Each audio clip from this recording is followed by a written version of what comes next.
ang tamang pagbigay natin ng pagkain sa ating mga alaga, guys. Sumusunod tayo sa proseso.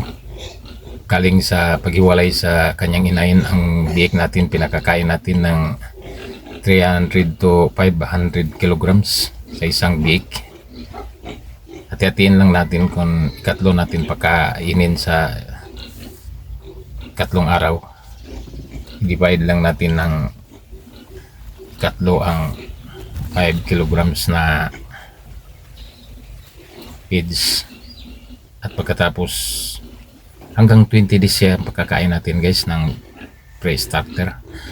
Pagkatapos naman ng pre-starter, natin itong palitan ng hog starter. Tulad nito, guys, hog starter na ang pinakakain natin ito. Ang hog starter pinakakain natin isang buwan nating binigay.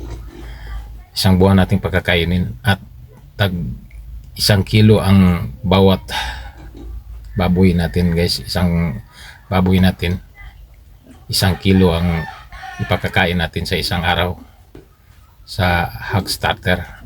Pagkatapos ng hog starter, 30 days nating pagkakain, palitan naman natin ng hog grower at pagkakainin natin siya ng 2 buwan. 2 buwan natin pagkakain ito siya. At 2 kilo ang binigay natin, guys, sa bawat isang baboy sa isang araw. Atin lang i-divide kung ilan natin pagkakainin sila. Ito siya, guys.